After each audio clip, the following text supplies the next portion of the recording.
Allahi wa barakatuh. Peace be upon you and God's mercy and His blessings. My name is Muhammad Muslim and I'm going to tell you how I came into Islam. I grew up in Sweden. I was born in the late 50s. I grew up as most people, which means really without much thought of religion. But as I got older, about 20, 21, I started thinking about what's happening around in the world. Everything seems to be just working for their own immediate gain and no thought about the future. And I started getting very concerned about how things are in the world.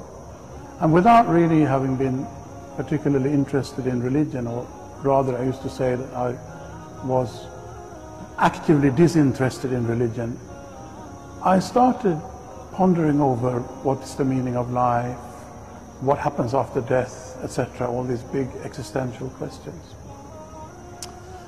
I started wondering and pondering, and during this process, I suppose I became a bit aloof from my friends and the things that they like to do.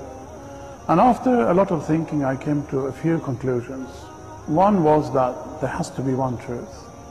It cannot be, as some philosophers say, that what every person thinks, that's true for him or herself. There has to be one reality. What this reality is, I had no idea, but I knew that as much that there has to be one. Maybe no one in the whole world realizes it. Maybe some people realize and some don't. I certainly did not. And also I thought that all these questions that are going round in my mind, they have only one answer. And this one answer will be so simple that 1 and 1 makes 2. It has to be simpler than that.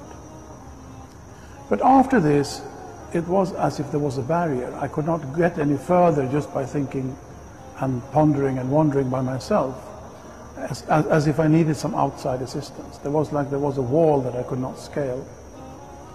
Anyway, during this process, I also quit college for the 4th time, and I went to the north of Sweden where my sister and brother-in-law had a farm. They were trying to live original lifestyle. They used to call them the green wavers, like the green wave. There was a green wave in the 70s, people trying to get back to a more natural way of life.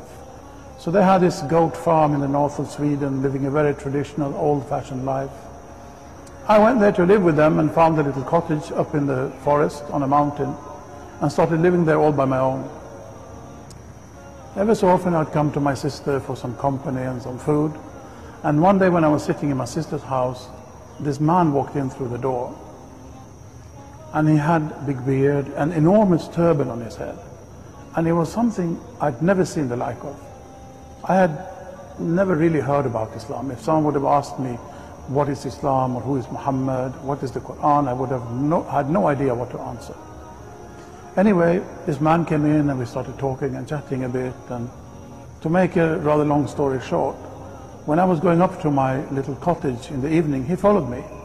Now this was near midsummer in the north of Sweden in 1980. And through this very short and bright summer's night, this man started telling me about Islam.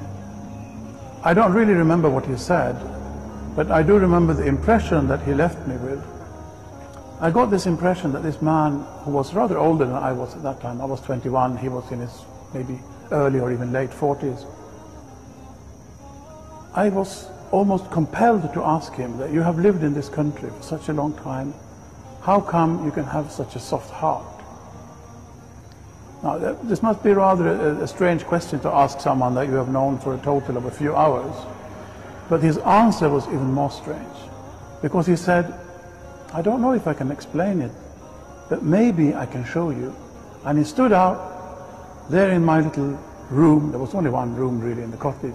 He stood up there in my cottage and without any hesitation said the Islamic call to prayer, the adhan.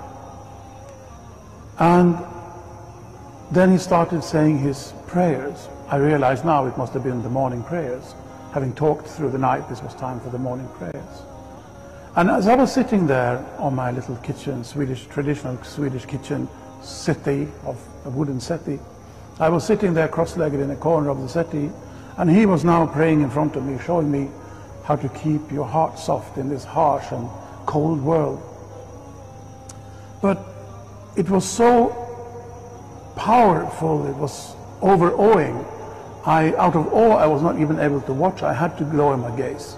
So I'm sitting there in the settee with my gaze lowered, and he is praying there in front of me. After praying, after his prayers, he sat down and did some meditation, you can call it, some dhikr, we call it in Islam, some remembrance of God. And I do not honestly remember now if it was during the prayers or after the prayers, during the remembrance, that it was like there was and this sounds almost a bit funny, but as there was a ray of light from the heavens straight into my heart, that there is only one God. Suddenly I just knew there is only one God. And I realized that this person, this man has what I'm looking after. You know, this is the thing, at least for me. So I decided there and then to follow him. He had mentioned through the night when we were talking that he was going to Pakistan. He had his, I think he used the term his guru, meaning his spiritual leader in Pakistan. We do not use the term guru in Islam, but to make me understand what he meant, I think he used that term. And I'm going to visit him, so if you're there, you can come with me. Not if you have time or if you can afford it or something as worldly as that, but if you have the courage, you can come with me. So I decided there and then I'm going to go with him to Pakistan. So within a week or 10 days, we got our passports and visas and everything together, and we went to Pakistan.